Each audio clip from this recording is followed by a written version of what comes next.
je suis enchantée de vous retrouver une nouvelle fois encore sur Monaco Info pour vous présenter cette nouvelle édition. Aujourd'hui, dans ce journal, nous reviendrons sur la visite officielle du prince souverain aux Pays-Bas. Nous irons nous promener dans les allées de la deuxième édition du Forum des artistes qui se tient actuellement à l'auditorium Régnier 3. Et puis nous vous parlerons du Mare Nostrum qui se tiendra ce week-end en Principauté. Nous vous en avons parlé dans une précédente édition. Le prince souverain a effectué une visite officielle ce mardi et ce mercredi aux Pays-Bas. Au programme, durant 2 jours, de nombreuses visites. Retour sur ce déplacement avec Fabien Bonilla et Lionel Bernardi. De nombreuses réunions de travail attendaient le souverain et la délégation monégasque qui l'accompagnait aux Pays-Bas, à commencer par La Haye et une rencontre dans la matinée de mardi avec la présidente du Sénat, Madame Bokerknoll, ainsi que la présidente de la Chambre des représentants, Madame Van Miltenburg. Visite qui s'est poursuivie par un entretien avec le Premier ministre Mark Rutte. Ces entretiens ont porté sur le système institutionnel de la Principauté et des Pays-Bas, sur leurs relations avec l'Union européenne, ainsi que sur divers sujets d'actualité. Son Altesse Sérénissime s'est rendue par la suite dans les locaux du siège de la Confédération des industries et des employeurs néerlandais. Le prince a assisté à 2 signatures. Tout d'abord, la signature d'un arrangement cadre avec le ministère des Affaires étrangères et Monaco, en la présence de Gilles Tonelli, ambassadeur de Monaco aux Pays-Bas, et la signature d'un accord entre le patronat néerlandais et la Chambre de développement économique de Monaco. Près de 10 entrepreneurs monégasques ont fait le voyage des entrepreneurs qui, au cours de cette journée, ont rencontré leurs homologues néerlandais pour développer des relations économiques bilatérales. C'est une mission qui est dans le cadre d'un voyage officiel. C'est un avantage très important, vous le savez. Ça nous a permis d'avoir des interlocuteurs hollandais de très haut niveau. Un mot sur les entreprises monégasques qui ont fait le voyage. Ces entreprises sont représentatives des success stories monégasques, puisque nous avons aussi bien des sociétés comme Single Boy Mooring, qui aujourd'hui est le premier groupe mondial de offshore, mais aussi des sociétés comme Monaco Resource Group, comme Dietzmann, ou le syndicat des énergies renouvelables. Enfin, nous avons aussi le groupe Giraudy, qui est leader européen dans la viande. Le groupe Giraudy travaille depuis de nombreuses années avec des agriculteurs hollandais. Giraudy y exporte du veau dans toute l'Europe et prochainement en Amérique et au Japon. Comme je dis, première chose, c'est la protection des animaux. Deuxième chose, c'est l'alimentation qu'ils prennent, que c'est très naturel. Et c'est hormone-free, c'est vraiment sans hormones. C'est un produit spécial qu'on vend aussi. Nous, à Monaco, on a des restaurants, on vend ça comme la grande qualité de veau dans tout le monde. Et l'Hollande, c'est un pays magnifique, pourquoi ils sont très bien organisés dans toutes les choses.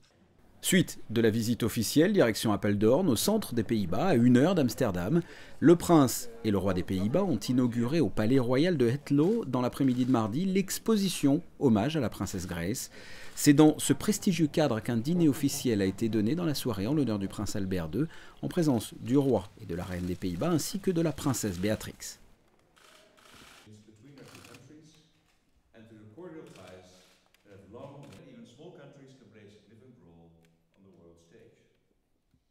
Le lendemain, mercredi, direction Eindhoven, un accord a été signé avec la Fondation Prince Albert II et la société Philips. Nous venons de concrétiser un accord portant sur une convention de financement pour une opération en Afrique du Sud avec le groupe Philips pour doter 2 établissements scolaires de 2 provinces d'Afrique du Sud d'éclairage, je dirais, à haute performance environnementale, donc qui présentent tout à la fois une économie d'énergie considérable et qui surtout permettent d'apporter des éclairages en des endroits où n'existait rien. C'est très important, bien entendu, tel que nous l'avons fait dans le cadre de cette convention pour des pays en développement qui souvent sont démunis d'énergie. C'est très important aussi pour les pays développés. C'est pour ça que, par ailleurs, la Principauté a réalisé, en partenariat avec Philips, une installation de test d'éclairage à haute performance qui existe depuis maintenant quelques mois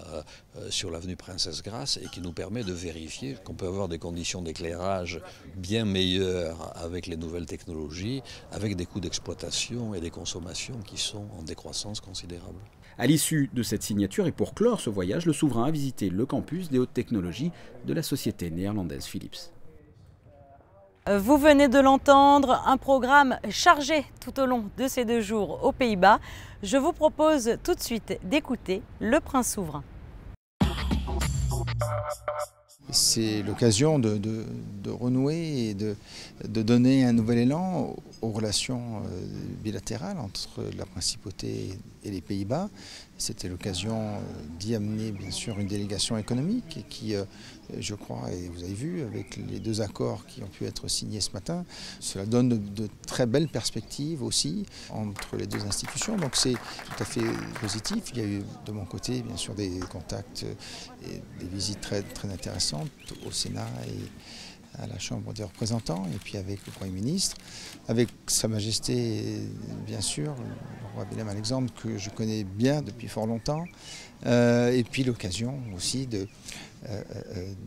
d'inaugurer cette nouvelle exposition, cette nouvelle version de l'exposition sur ma mère, la princesse Grace, ici au palais de Ettelo. Vous venez de l'entendre, le prince souverain a inauguré l'exposition itinérante consacrée à sa mère, la princesse Grace. Nous vous en parlerons dans une prochaine édition. Et puis sinon, dans le reste de l'actualité en principauté. Pour célébrer la fête des mères et la fête des pères qui aura lieu le 15 juin prochain, le maire, Georges Marsan, est parti à la rencontre des aînés de la Principauté. Durant plusieurs jours, il a visité les maisons de retraite et s'est entretenu avec les pensionnaires. Jusqu'au 15 juin, l'auditorium Régnier 3 accueille la 2e édition du Forum des artistes. Mercredi soir avait lieu son inauguration en Principauté. De nombreuses personnalités étaient présentes, ainsi qu'un bon nombre d'artistes. Plus de précisions dans ce reportage signé Alexandra Pani.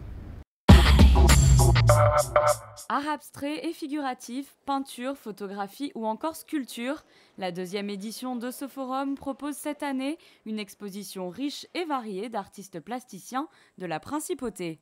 À travers cet événement, la direction des affaires culturelles souhaite soutenir les artistes locaux et favoriser la réalisation de projets à Monaco. Il s'agit simplement de donner la possibilité à nos artistes monégasques et résidents de montrer leur travail. Ça, c'est la raison. Mais il y a une autre raison derrière, c'est que ça permet à tout le monde de se rencontrer, d'échanger. C'est peut-être le plus important. Comme pour la première édition, en 2012, plus de 80 artistes amateurs et professionnels ont répondu présents pour transformer le hall de l'auditorium Régnier 3 en une véritable galerie d'art. C'est l'occasion de montrer un petit peu ce que je fais en ce moment. Je me concentre beaucoup sur des projets de portrait en ce moment. On me connaît peut-être récemment, il y a quelques années, de l'exposition que j'ai fait au musée océanographique lors du centenaire. Et depuis, je travaille quand même pas mal dans l'atelier. Donc faire participer à une expo comme ça, c'est bien pour tous les artistes parce qu'on a tendance à se cacher entre guillemets dans son atelier et ça donne l'occasion de partager avec tout le monde nos œuvres et nos créations. Il est bien que les artistes puissent chez eux montrer ce qu'ils savent faire en général. De toute façon, et puis c'est fait dans de bonnes conditions, l'espace est magnifique comme d'habitude, donc on a beaucoup de plaisir à être là. Les artistes de la Principauté vous donnent rendez-vous jusqu'au 15 juin à l'auditorium Régnier 3. L'entrée est libre et gratuite tous les jours de la semaine de 14h à 19h. Jean-Charles Cureau, le directeur des affaires culturelles, était de nouveau présent jeudi matin à l'auditorium Régnier 3, mais cette fois pour nous présenter les différentes manifestations qui auront lieu cet été en Principauté. Je vous propose de l'écouter ainsi que son directeur adjoint, Françoise Gamerdinger. Nous proposons des manifestations assez exceptionnelles. Alors pourquoi exceptionnelles? Parce que d'abord ça se passe à la cathédrale et en plein air, le Fort Antoine en plein air, on vous en parle après. La cathédrale, vous savez que nous avons depuis 3 ans un instrument exceptionnel. Un instrument exceptionnel d'abord par sa conception, les possibilités qu'il offre, et aussi le fait d'avoir un instrument de cette qualité-là permet d'inviter des gens qui ne seraient pas venus autrement. On a la chance d'avoir un directeur artistique exceptionnel aussi. Alors ça fait beaucoup d'exceptions, mais c'est quand même pas faux. Un directeur artistique assez exceptionnel dans la personne d'Olivier Vernet, qui a un carnet d'adresses de folie et qui lui permet d'avoir été l'élève ou le professeur ou l'ami de tous les gens qui comptent dans le monde de l'orgue. Donc cette année, comme l'année dernière et comme l'année prochaine, si vous avez chaud l'après-midi et le dimanche, vous venez à la cathédrale, il fait frais et vous avez un concert première étoile. Cet été, la direction des affaires culturelles, outre le festival d'orgue, va présenter, comme chaque année, également le festival du Fort Antoine, avec 6 pièces au programme et une thématique qui est un petit peu grave, mais malgré tout, par laquelle on pourra rire aussi, qui est l'homme face à son destin. Donc 6 pièces, le lundi soir, pendant 6 soirées. Ensuite, nous aurons aussi une très très belle expo d'Alice Blangero qui s'intitule Around Me et qui est une sorte d'hommage au Ballet de Monte-Carlo et à Jean-Christophe Maillot, donc une photographe qui a assisté aux répétitions, aux créations de la compagnie et qui nous fait profiter de son art. Des propos recueillis par Alexandra Pagny. Ce week-end, la piscine du Stade Louis II accueille le meeting international de natation de Monaco, une épreuve qui fait partie du traditionnel Mare Nostrum. Près de 400 nageurs seront présents en principauté. Écoutez Roland Traberiès, le coordinateur du meeting. Il est interrogé par Frédéric Elion. Malheureusement, on a appris pas plus tard qu'hier soir le forfait de Ryan Lochte, qui était notre plus belle tête d'affiche. Mais on reste quand même avec plusieurs champions olympiques, justement en provenance des États-Unis, et champions du monde, des Japonais également. Nous avons les voisins niçois qui arrivent avec Camille Muffat, sa collègue d'entraînement Charlotte Bonnet, qui vient de Nice également, l'ancienne Thérèse Alchamard. Donc là déjà on a 3 pointures, plus d'autres qui viennent se rajouter. Nous avons cette année un plateau très dense, c'est-à-dire que nous allons avoir beaucoup plus de nageurs que d'habitude. Ne me demandez pas pourquoi, ça c'est d'une année sur l'autre, c'est des choses qu'on ne maîtrise pas vraiment. On va avoir un plateau à la fois très bon en qualité et très volumineux. Les monégasques sont engagés, bien évidemment. Il y a environ 35 nageurs de l'AS Monaco Natation qui seront présents et qui vont se frotter aux meilleurs nageurs, qui vont s'inspirer, j'espère, et qui vont faire du mieux.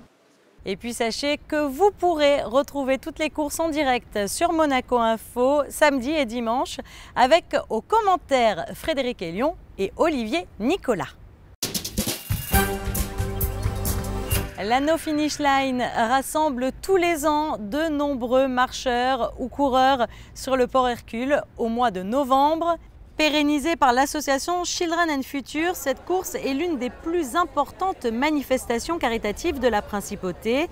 Pour chaque kilomètre parcouru, Children and Future reverse 1 € pour soutenir des projets en faveur d'enfants défavorisés ou malades. Ce mercredi soir, les résultats de la No Finish Line ont été dévoilés au Stars & Bars. L'édition 2013 a été une fois de plus une année exceptionnelle, tant en participation qu'au niveau des conditions météorologiques. Année record avec 10 469 inscrits et 271 251 km parcourus. Donc 299 692 € versés qui ont été partagés entre diverses associations caritatives en faveur des enfants. Après ces bonnes nouvelles, passons à présent à la météo. Vendredi, du soleil et quelques nuages, pas de pluie et peu de vent, le tout accompagné de températures bien agréables, comptez 23 degrés au meilleur moment de la journée. Samedi, toujours du beau temps et la poursuite de la remontée des températures. Dimanche, un temps estival légèrement précoce, il fera chaud et une légère brise de mer soufflera tout au long de l'après-midi. Et puis, quant à lundi, le soleil sera quelque peu gêné par des nuages bas, mais le temps restera au beau fixe. Ce jeudi, nous célébrions la journée mondiale de l'environnement et bien sur Monaco Info aussi. Sandrine Nègre vous présente tout de suite son magazine La Ligne Verte. Au revoir.